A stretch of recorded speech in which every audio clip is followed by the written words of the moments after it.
happening to the continuity of the world, people's awareness of what was going on, how much control they had.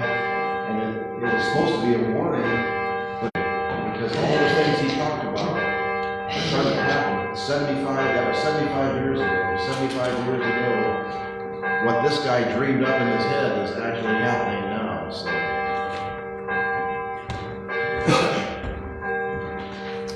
So if you haven't put it together, this picture is reminiscent of 1984, and actually, well, first of all, welcome to First Universalist of New Madison.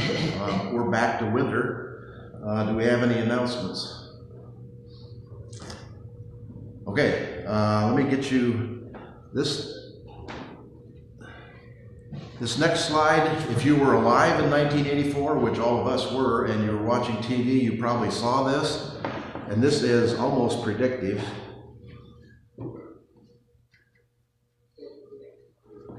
See if you remembered this. It was only played once, I think, at the Super Bowl in 1984.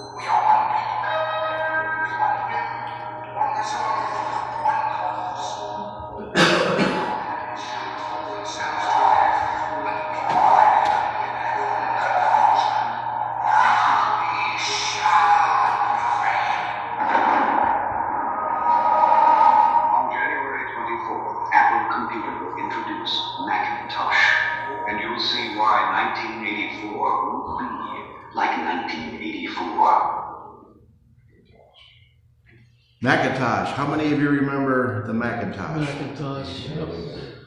And their statement, 1984 won't be like 1984, the book. Curiously and ironically, the introduction of the computer launched us on the path to 1984, the book. The computer has completely changed our lives and has basically exterminated privacy. Everything that you do on the computer is tracked and followed. You share with people on the computer, people share with you.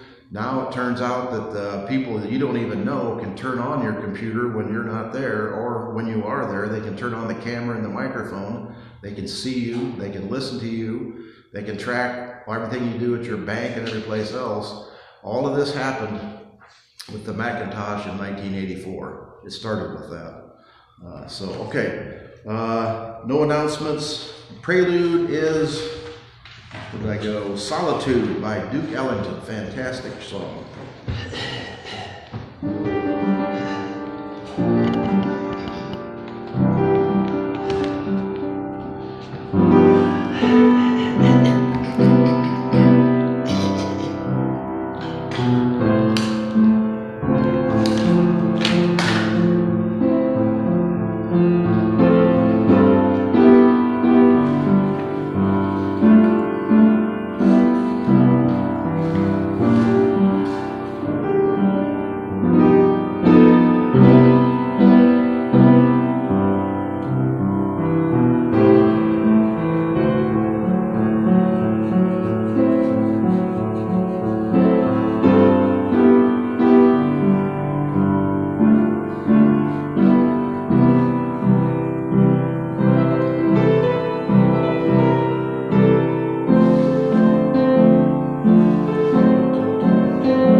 Solitude by Duke Ellington.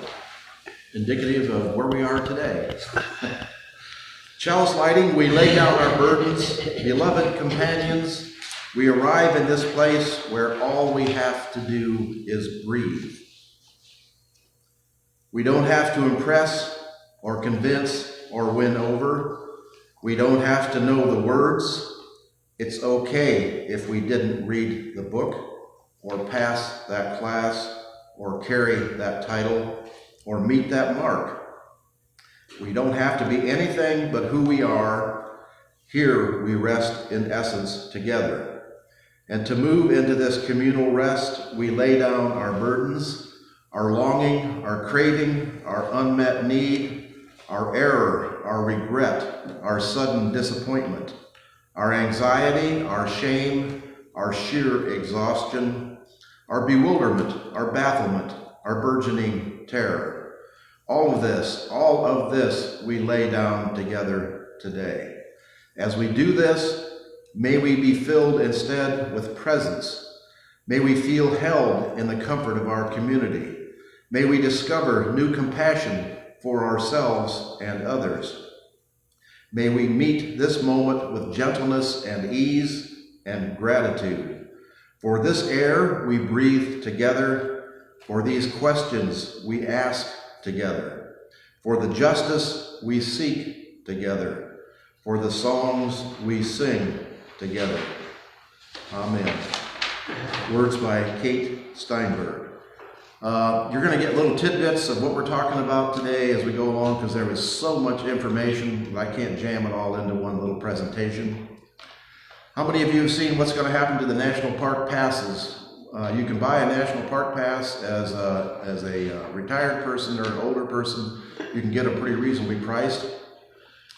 Like many other things that are happening in A Brave New World or George Orwell's 1949, the new park passes are going to have an extra picture on it, which the actual government originally said was illegal. You're not supposed to do that, but that doesn't have much affection or much effect on what this government does. So what people were doing,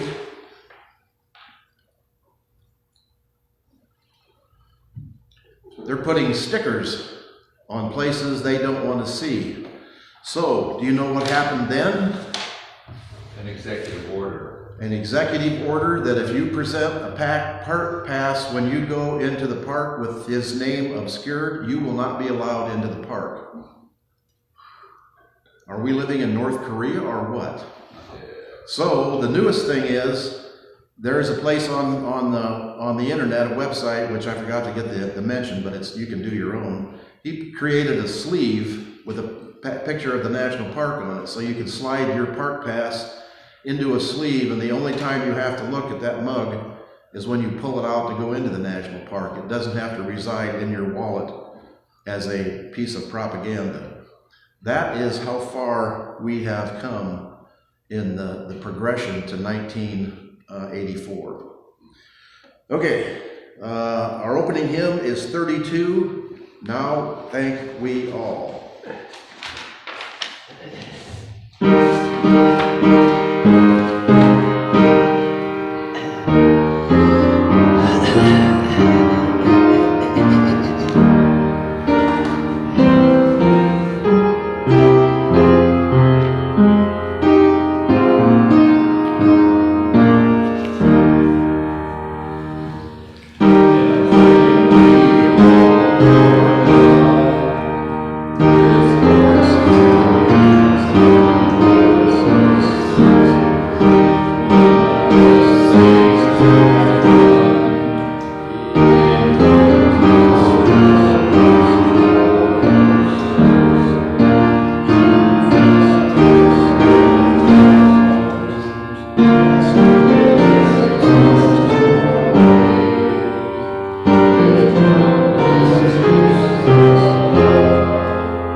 affirmation, in betweenness. We've talked about this a little bit before.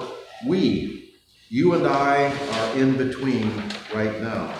In between what was and what will be. In between who we were and who we will become. In between letting go and embracing. In between saying hello and saying goodbye. In betweenness, it's a thing. In betweenness is a time of fullness, a time of anticipation, a time of hope, a time of worry, a time of sadness. In betweenness is a time of waiting. Waiting for news, waiting for departure, waiting for arrival, waiting for death, waiting for life. In betweenness is a time of transformation, a time of reflection, a time of action, a time of growing, a time of becoming. During this time of in-betweenness, of knowing and not knowing, let us enter into the silence together. Amen and blessed be. Words by Michelle LaGrave. Right, joys and concerns. Let's start. Does anybody have any they want to bring up? I heard this week from Marty and Mike. Oh, you okay. Remember them? Yes. Attending our church for about 4 years, I believe, or Yep. 5. Anyway, good news for Marty. I think you remember when Marty left us, she was going off for a master's in divinity. Yes. And she has achieved that. And more importantly, she is soon to be going for ministerial certification with UUA in Boston. Great. And so I told her that I would certainly share this information. They now live in Fort Wayne, and we're very happy for them. Hopefully, and Marty gave the presentations here for quite a long while. Right, and scheduled. And basically pretty much was running the church. So Also hopefully, board member for a period of time. Yes. So, yes. So hopefully with her masters, and there's a tremendous need for ministers in all churches, but in the UU churches as well. Hopefully she'll she'll be able to she can get a church. I'm going to start local and move out wider and wider as we go. Heard from Margaret again. She had another episode. She's having basically AFib, or her heart is fibrillating, or it's beating too fast and out of sync. When that happens, the blood doesn't flow to your brain in the correct manner, and you get dizzy, and sometimes you pass out. She was in the hospital for a couple days, back home again. Said she had another episode at home. So I advised her with some basic hospital information. Get a portable blood pressure cuff. Take your blood pressure, and they'll tell you what your heart rate is. You don't have to go to the hospital or call the squad every time you feel dizzy, but you do need to tell your doctor, which this applies to everybody. If you have a medical episode, even if you don't think it's too serious, your doctor needs to know, and it is very helpful. If you get you can get blood pressure cuffs that go on your wrist. They're not painful, and they're inexpensive, $20-some. If you keep a record of your blood pressure and your heart rate every morning, every night, whenever you feel an episode, and give that to the doctor, that helps their diagnosis quite a bit. So hopefully Margaret can proceed on that. She is feeling better, and she's connected with, she has quite a chain of people that she's connected with, so hopefully she's getting plenty of support. We may send her another card here in a couple days and see how she's doing. My brother had his surgery for his cancer. They think it was localized. They're very hopeful that he doesn't need chemo, he doesn't need any other radiation or any other treatment. But I caution them, they need to be patient and keep track of that. They need to do a lymph node biopsy eventually, because there are no symptoms until it spreads severely. So you can't just assume that it hasn't spread. But he's feeling much better. I talked to him on the phone last night, so they were pretty worried, as you can imagine, and as we all would be. So they're feeling better about that situation. A couple of the people I work with, one of them, his son, has had mental problems controlling his anger. He's on different medications. He's been seeing the doctor, psychiatrist for years. He's getting bigger and older. I think he's like 16 now. And he's big enough that he can cause trouble. He gets in fights with his mother. They call the sheriff's department. He assaults the deputies. They take him to jail. Now he's in juvenile prison, and he has trouble even there controlling his anger, and they don't put up with much in the juvenile system, so he's been pretty much beaten up by the deputies, from what I understand. So basically, he needs treatment and medication. He's running out of his medication. His doctor can't see him there. They won't take him to see his doctor. Things are going to get 10 times worse if he doesn't get the medication that he's on now, and the system works against, and you see this all the time if you watch the news, it works against people who are in jail. They're treated like rational people. When the police say sit down and be quiet, or don't do this or don't do that, and they can't control their actions, the only reaction by the forces of law and order is physical violence. And that basically accomplishes control over the person who's doing it, but it doesn't help make the situation any better. The next one is, I have a elderly couple who's renting, who basically aren't able to work anymore. Their Social Security doesn't cover their expenses. Their expenses are paying rent to me. So I'm talking to Adult Protective Services. I just loaned them $600 for propane to get them heat through the winter.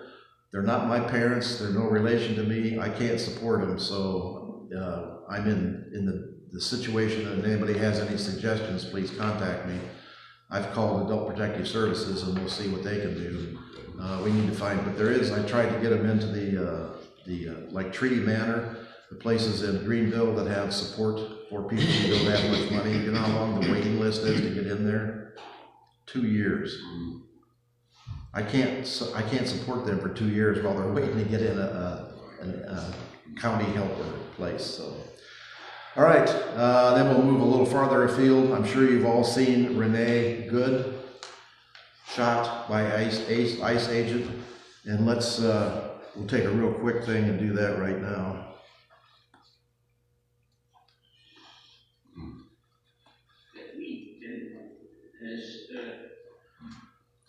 A split second is all you have to see. If you saw the complete film on the news, it's been many times. She said, "I don't have anything against you, have a good day," was smiling at him. 2 seconds later, he pulled out his gun and shot her in the head 3 times and killed her. An unbelievable travesty.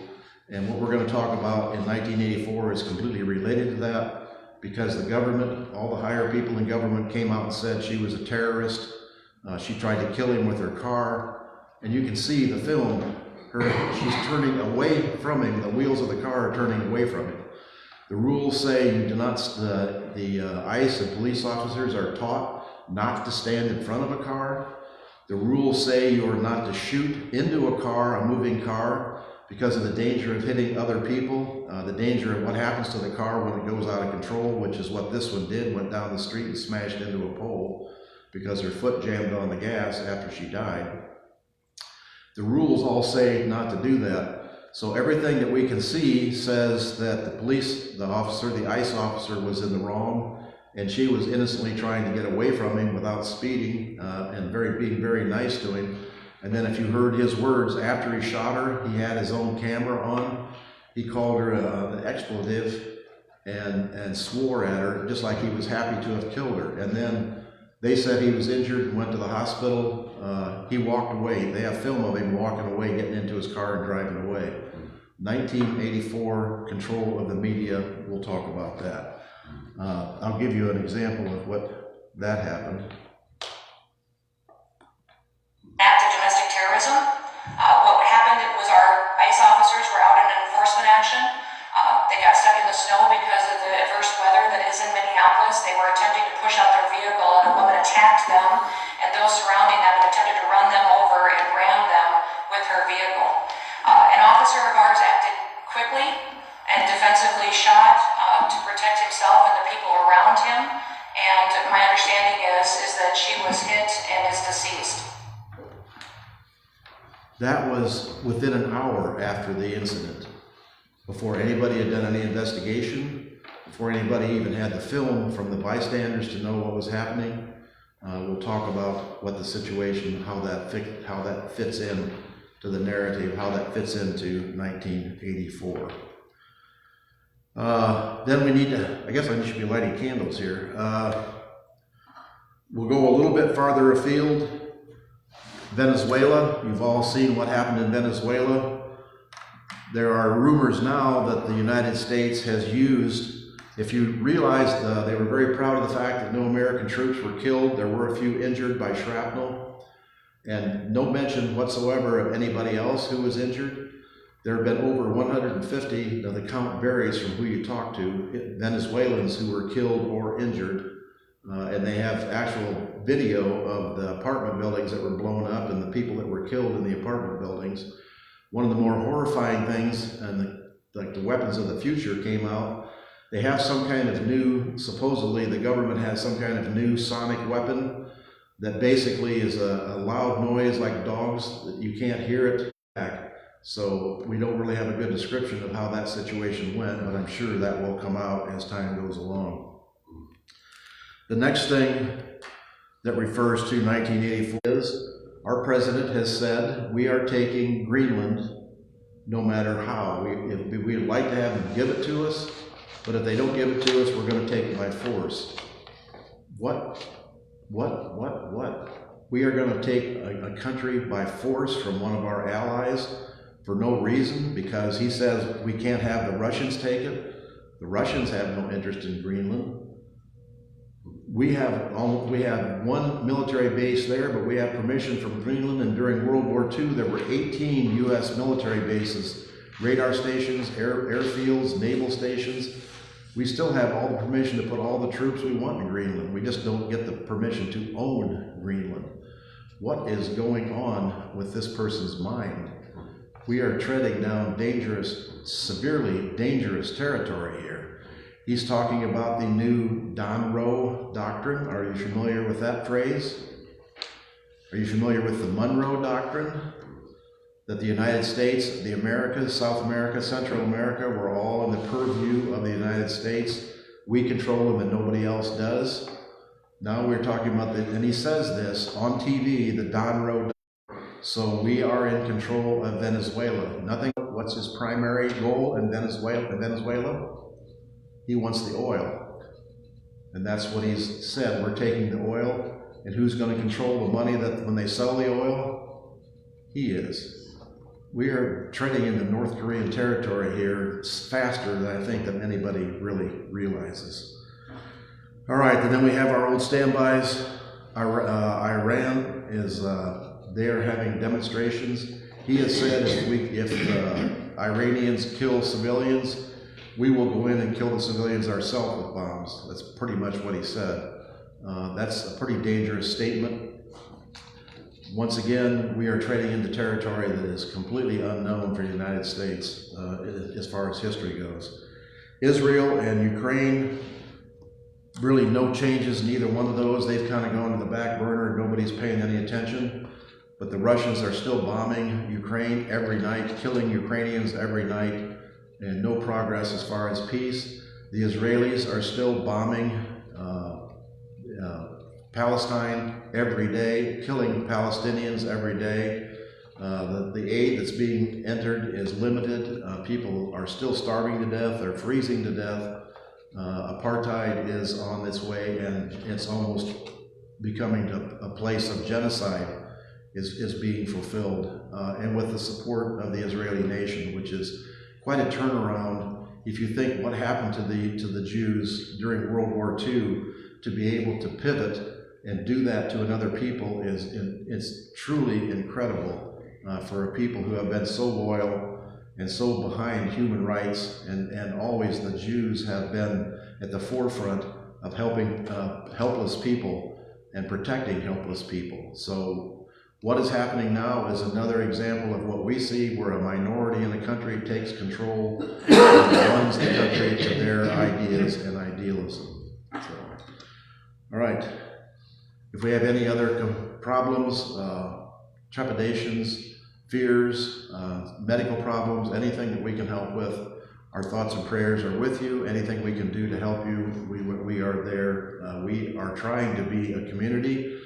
Few in number, but high and great in spirit. Okay, let's see.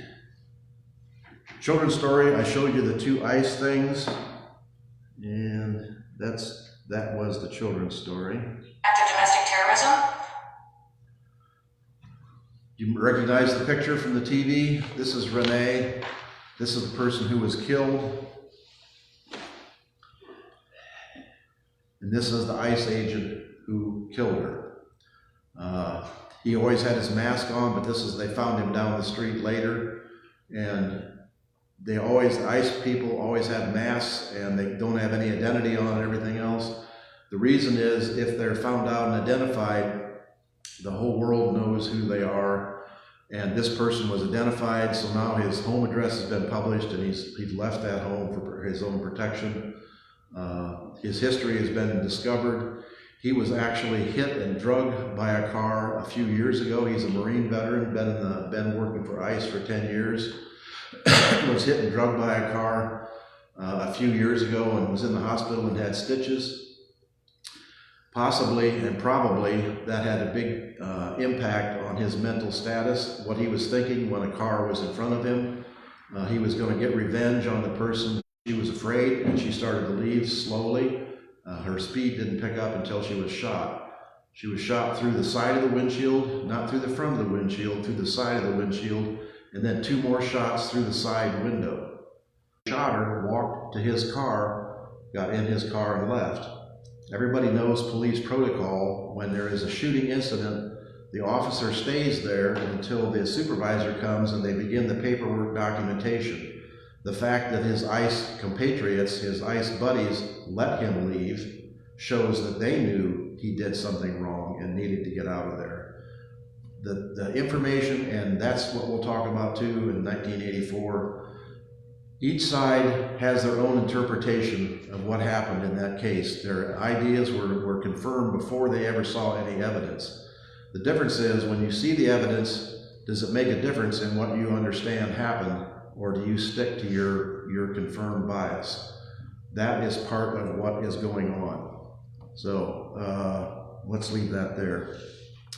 1984, 75 years since in 1949 this book was published. Tale, you're familiar with that? By Ray Bradbury. That's when the TVs watched everybody and books were controlled and burned. Fahrenheit 451 is the temperature at which paper ignites. That's the name of where the name of the book came from. Brave New World, Animal Farm. All of these books are on the topic of a dystopian world of tyranny, have been published.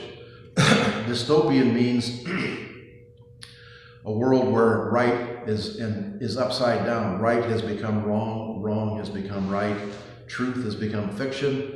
Anything that somebody makes up has become truth, and that is what 1984 and George Orwell was all about. You may have been assigned to read one of these books, or maybe all of them in high school or college. Most of you probably have been. That won't happen anymore. A sign of fulfillment from 1984. The books you read in college and high school are now controlled by the people who run the government. Any book that talks about LGBTQ or racial inequality or the problems with America has been banned in most cities and most schools and most universities. Unbelievable in the United States of America. Basically a sign of fulfillment of the predictions of 1984. 1984 was supposed to be a warning, not a predictive book, but it has turned out to be very predictive. Just like Nostradamus, the predictions are coming true right before our very eyes. We are descending down a truly frightening path, a novel that explores totalitarianism, mass surveillance, and the manipulation of truth. If you remember the book, there were 3 important powers: Oceania, Eurasia, and East Asia. They are the mythical power centers, and you know what those are. Oceania, this book was written in England, so Oceania was centered, and this was the time when the English still had a colonial empire. Australia, India, countries all over the world. So Oceania and George Orwell considered England as the hub of that, but he included Europe and the United States in Oceania. The other 2, Eurasia would be Russia and all the countries in Eastern Europe, and East Asia would be China and all the countries surrounding China. The world was divided into 3 areas of power. Each had a control over the other. Each was constantly at war with the other, constantly at war. The reason they were at war is it distracted people from perhaps the Epstein files. No one worried about any problems with corruption or problems with supply of food or the price of food, because we were at war. So the whole thing was aimed at the manipulation of truth. That's the division we are going into now. The Monroe Doctrine says we control North, South America, Central America. If you look at their map, Greenland was included in that. And actually there's a map in 1944 that someone had drawn up that basically precluded Orwell, that showed Greenland, all the United States, South America, Central America, and even the Caribbean, all the nations of the Caribbean were the United States control. That was what we owned. Europe was under the control of Russia, and China had everything in the Far East. America was originally left out, but that's because he wasn't really considering America. But it has changed now. Oceania is now America, not England. Now we have the Monroe Doctrine, and that leaves Russia to swallow Ukraine and China to take Taiwan. That's the situation we're facing. Totalitarianism, he described a regime that seeks to control every aspect of life, including thoughts and emotions. If you read the book, it's pretty frightening. If you watch and pay attention to what's going on now, the same thing. The 1984 parallels today's world through the themes of pervasive surveillance. Think about the new televisions, the smartphones, the social media, Alexa, Siri, all of these can listen to you whether you know it or not, and you've been told that Alexa and Siri is your telephone thing from Apple. Alexa is a little speaker that sits on your counter, and you can say, Alexa, turn on the TV, Alexa, turn on the lights, Alexa, turn off the lights, Alexa, who's at the door? It's like a little robot servant, a little servant that connects you to the internet. What they don't tell you, and what we all now know is that Alexa is listening to everything that goes on in your house. It hears all the conversations. It records all those conversations. It all goes into a data bank that the government, and not necessarily the government, but Apple and Facebook and all these companies use. They collect your data, they sell your data to other people. When you think the use of Facebook is free, the reason it's free is because they're making money off everything, and you can see that if you do a search on your computer or on your phone. What did I look up the other day? I think I looked up how to hook the computer up to the TV. All of a sudden, I'm getting all kinds of promos and ads about how to control your TV, and I looked up something on exercise. Now, Facebook is full of chair yoga, which looks pretty interesting because I can't go to the gym anymore. My back hurts too much, but they're telling me how to do chair yoga for free. So I go through and say, yes, this is my age, this is my weight, this is my height, this is my goal. I want to be more limber and I want to be able to touch the floor without groaning. And they take you through 15 minutes of setup, and we have a plan for you. And when you get to the end, here's the plan, 99 cents a day. Nothing is for free, it's all led along. And now every time I go onto Facebook, every third ad pops up, chair yoga for free by a different company. They have sold my information, my desire to be more limber and more healthy in my old age. So if you do a search on cancer, if you do a search on anything, it goes into the data bank and it's sold. One of the ways they find people who commit crimes is they go on the internet and they do what? They look, how do you saw up a body? How do you get rid of a body? What kind of poison works on people? Their internet history is right there. The police go, they get the internet history, and that's how they get the people. Did you hear about the dentist and his wife that were killed in Columbus? You know how they found the guy that did it? You know who it is? Did you hear that information? Her ex-husband from years ago, a divorce. And how they found him? Surveillance cameras in the neighborhood saw this car show up 20 minutes before there was like a 2 o'clock to 5 o'clock time space. It showed up before that time space and it left after that time space. The surveillance cameras gave the make, model, and license plate. They followed the license plate down to a town in Illinois, and the car is registered to her ex-husband. I don't know what other evidence they have other than the fact that he drove to their house at the time of the murder and then left shortly after the murder. They also have the surveillance, you may have seen it on the news, where a person was walking by the house, fits his profile, his size, the way he walks, everything else. So that they're pretty sure he's the person who did it. But how was that discovered? Surveillance, surveillance, surveillance, surveillance. Everything that we do is under surveillance. It is getting incredible now. During my research, you know, you can get a little toothbrush now that's motorized and has a connection to the internet. Your toothbrush has a connection to the internet. What does it do? It tells you, it reminds you, you forgot to brush your teeth today. It knows when it's being held, when it's being moved. Not only does it know how it's being moved, it can tell you you're not brushing your teeth correctly. Instead of going around like this, you're going back and forth. No, that's not the way you brush your teeth right. Your toothbrush is telling you what to do. You think your toothbrush is keeping that a secret? That information is going to Crest and Gleam and Procter & Gamble, and you are on the list for someone who uses an electronic toothbrush. Your refrigerator, have you heard that? Is connected to the internet. Very handy. It tells you when you put the food in the refrigerator and when it's about to spoil. That thing in the back shelf that you haven't seen for 3 weeks, you need to get it out and use it or it's going to be no good.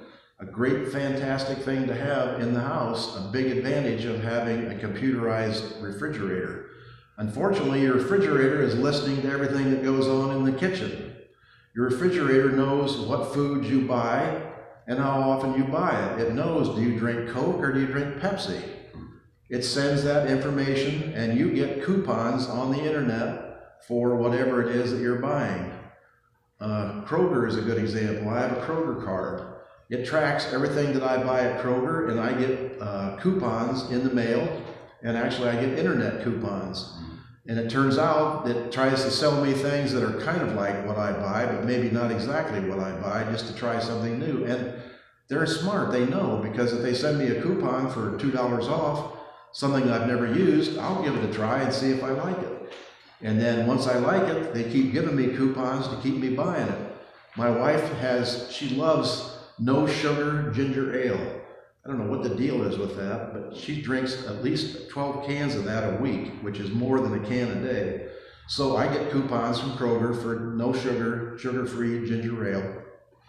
Every week I go buy it on sale and use my coupons. Kroger knows who I am. They give me points for gas off of the gas station. Everything, they know all this stuff about you and everything is enmeshed. Okay. Big Brother is listening, watching. Now I'm talking about private companies, but the government has access to all of this information. They get the information from Facebook, they get the information from Google, your Google searches, all that stuff goes to the government and it's run through. And there's a company, kind of skipping ahead here, called Palantir. Have you heard of Palantir? They're what they call an aggregator. They gather all this information. I think I wrote about it here somewhere.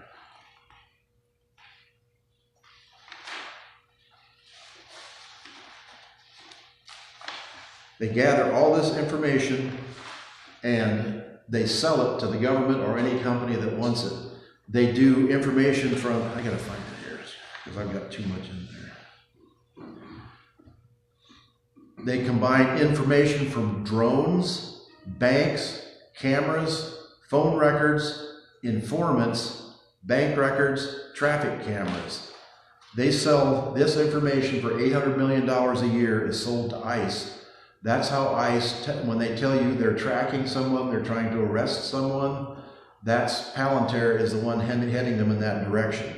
Think about that, drones.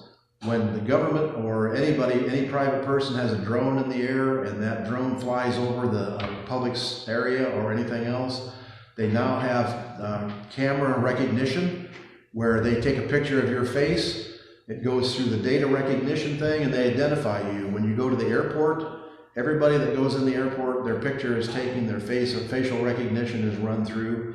That's basically a big help to solve crime, because anybody who is a criminal and is wanted and has their picture on the post office, that's the old-fashioned way. You put your picture at the post office, and if you saw it, then you got a reward. Now your picture is on the internet, and every police on every computer and every phone has your picture or whoever's picture they're looking for.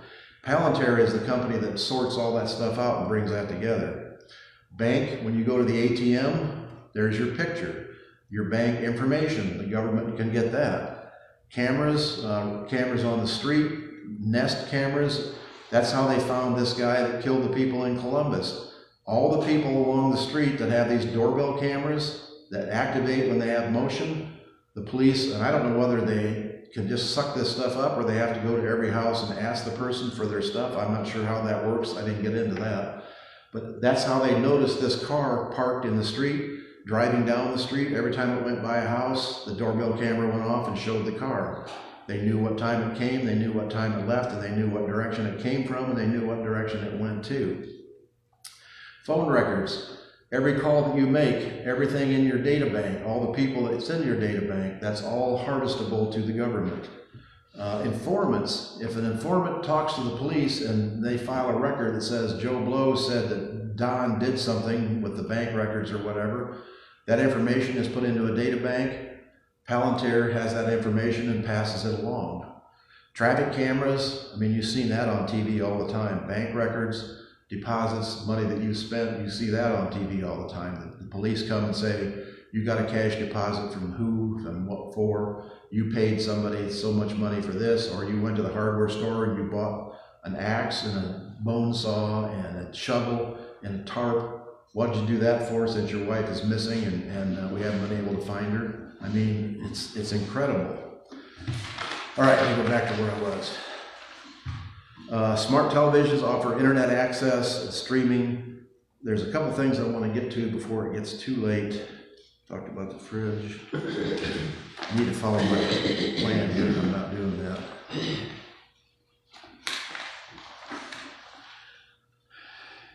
The party's control over information and history highlights the theme of how truth can be distorted for political purposes. The concept of doublethink, where contradictory beliefs coexist. Hypocrisy has been raised to an unheard of Olympian level. MAGA consistently excoriates progressive for the exact same statement their mouthpieces just uttered on film many times. They will criticize liberals, progressives, Democrats, libtards as they call them, for saying anything that they don't like when their side, the president, or all of these people, they talk about freedom of information, they talk about liberty, they talk about canceling, the cancel culture. The same thing that they do on TV, on Fox News consistently, they criticize the other people for, and there's no problem with it. The one thing I noticed and the one thing I pulled was, this is a quote from the book, "The party told you to reject the evidence of your eyes and ears. It was the final, most essential command." The party told you to reject the evidence of your eyes and ears. We look at the things on TV, we see the films from people's phones, and then we are told by the president and Christie that that was false, that she intentionally tried to kill the ICE officers. We are told that their car was stuck in the snow. If any of you watched all that, there was no snow. There's snow on the street an inch deep, but no car was stuck in the snow. And yet that is what the Congress people, the Republican Congress people, follow through and stay with. The quote I really like, and Mark Twain was way ahead of his time: "A lie can travel halfway around the world while the truth is putting on its shoes." A lie can travel halfway around the world while the truth is putting on its shoes. The way this works is, it's called control of the narrative. After Renee was shot, within an hour, Kristi Noem was on TV giving you that interpretation of what happened. Within a half hour later, the President of the United States was saying that she was an evil person and was trying to kill ICE agents, and he was injured and in the hospital and recovering in the hospital. That is the narrative that Fox News has picked up, and Fox News and the propaganda. And now, how many of you watched CBS in the last week? From now on, I'm dropping the C. It's no longer CBS, it's just BS. CBS has turned into Fox 2. They have been taken over by Peter Thiel, who is a rich person who supports Trump, and they are told what to do and how to say it. And they have turned in from major media, from the standard central media, they've turned into another propaganda station. The reason that is control of the narrative, and the reason that is so important, is the good information, the information that they propose, the propaganda goes out immediately by multiple sources, by multiple people, multiple TV stations. The media, the standard media, and the standard approach is, when they go to Fox, they say, this is what happened, she's a murderer, she tried to kill him. When they go to ABC or NBC or NPR or a PBS, they say, we don't know, it's too soon, we need to start the investigation, we can't draw any conclusions yet. So the minds of people who are easily controlled are saying, on the one side, we definitely know what the answer is, no question, this is what happened. The other side is saying, yeah, we're not really sure yet, we need to look into it. Which way do you suppose they're going to go? They're going to be persuaded by the answer that is given them. These people have to have an answer quickly all the time. They cannot stand indecision, they cannot stand gray areas. So the narrative takes control. In the real world, this is happening over and over and over again. And I'm running out of time here. There's more information, but all of this comes down to the same thing. 1984 is upon us. What is happening? Mark Twain was right about a lie spreading around the world before the truth can put its shoes on.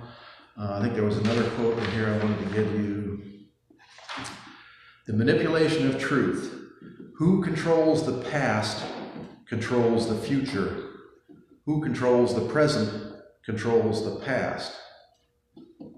Did you get that? Who controls the past controls the future. Who controls the present controls the past. An example of that is, you heard about the January 6th, just came out of the White House this week. Peaceful demonstration damaged by out of control cops. The White House rolled out a new website Tuesday with a full-blown recast of the historical record of January 6th, hailing the pro-Trump mob who stormed the Capitol 5 years ago as peaceful protesters who were provoked by law enforcement. The police as aggressors. They claim the violence of January 6th was instigated by law enforcement and then House Speaker Nancy Pelosi. This is the logo that goes with the announcement. All the Democrats and Nancy Pelosi as the evil people who started the assault on the Capitol. They are eliminating federal records, the film, all the information that shows that the rioters, like remember the guy who was carrying the podium through the Capitol, remember the guy carrying the Confederate flag, all that's being erased from federal records. It's not being erased from the records of the rest of us because we all have that, and there's hundreds of DVDs and VCRs that have that information. But that is the attempt to change the past. When they change the past and make it the police's fault, then they change the future. Then they change what the police are regarded as, they change what we do with the police, they change what is going to happen in the future. It recasts the rioters as the victims of that day and depicts President Donald Trump as a hero for granting sweeping pardons to the nearly 1,600 people charged in connection. This is on the official White House website. I think I have another. George Orwell, I told you so. I had another one here and I must have not got it on there. All of you have seen the picture actually it's the picture, the same picture that's used over and over again. This picture is hanging on the Agriculture Department. It's going to be on a new dollar coin. We are setting up a North Korea cult of personality. This picture is going to be on, and is on. This picture is on the card, the ID card to get you into the national parks. The cult of personality is spreading and spreading. Okay, I've run out of time here. This story is not over, and we're going to have to keep following it. It gets scarier as the time goes on. So,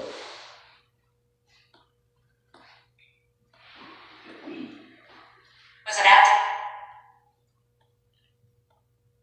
and there we go. All right, we are going to hear "Oh Beautiful for Spacious Skies," another patriotic song that we care deeply about this country and the future of this country, and we need to start paying attention. There will be January 20th at Greenville. Oh, you want to hear about control over the, have you heard of what's the new rule in Greenville? I saw it in the paper. What's that? It was in the paper this week. It was in the paper this week. The mayor has come out with a proclamation. If you've been to Greenville anytime, you'll see at noon, from noon to 1 every day, Mike Guyette has been protesting the Trump regime at the circle. There now is a new proclamation from the mayor that nobody is allowed to stand in any of the islands. No signs and no standing on the islands. You have to stand on the sidewalk. The sidewalk is back behind the islands where you're not nearly as visible. So freedom of speech is being limited in Greenville, as well as every place there's a conservative people who talk about freedom of speech and cancel culture and complain. What do when they get power? They cancel the culture. They limit freedom of speech. So the 20th, there will be another demonstration. No Kings. It's like No Kings, only it'll be a support of Renee. And we will be standing on the sidewalk. So if you're interested, bring a sign or bring a costume. That is part of our obligation as citizens to make our voices heard. Okay, oh beautiful for spacious skies.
Extinguishing the chalice. Well, let's do the closing hymn first. That will be 20, Wake Now My Senses. Nope, that says Be Thou My Vision. Which one are we doing? Be Thou My Vision. Okay.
praise. All right. Speaking of riches, I got to give you one more little tidbit. As you're aware, every time there is a tragedy that happens, and sometimes on a small scale, sometimes on a large scale, someone starts a donor location where people can contribute $1, $5, whatever. The Renee Good family, someone started a donation for them. It went way over the target and is up to $1.6 million now. At $650,000, the family closed that account for them, and they said, give that money to other people that need it. We have more than we need. That family said, give that money, please keep on giving, but give it to other people who need it. You want to know the opposite side? Charlie Kirk family started a donation for Charlie Kirk's death. They had a big funeral in Arizona with all kinds of people and presentations. They have collected $2.6 million so far, and they're still asking for more money. That is the difference. The family that said, we have enough for what we need, please give to other people, and the family that says, give us, give us, give us, give us more, more, more. Draw your own conclusions. Okay.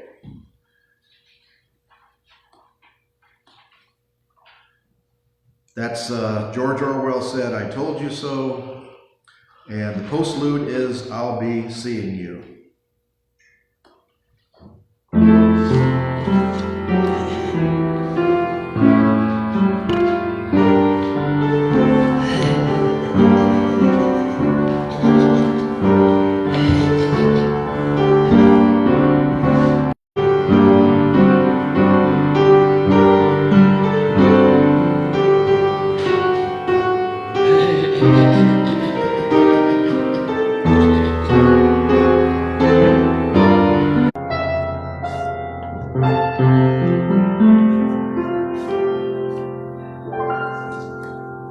I'll be seeing you, and I forgot to read the closing the chalice, to soulfully survive the world's mayhem. May what other gatherings or activities we engage in this Sunday afternoon help restore us. Our connections to one another, our sense of hope, beauty, and fun in this world, our deep knowing that we have to take care of ourselves and each other with love and joy, if we are to soulfully survive the world's mayhem. With all the distractions and pain and suffering that's going on in the world, we still have a community, and we need to contribute to that community, and we need to support that community. Our horse connection, once again, the 4 horsemen of the apocalypse, riding down upon us. Hopefully not the case, but to be prepared is to avoid catastrophe. All right, donuts and coffee are there. Keep the people who are absent in your hearts and minds. All the people who are not able to attend for whatever reason, they are still part of our community, and we'll leave our candle lit for them. Okay.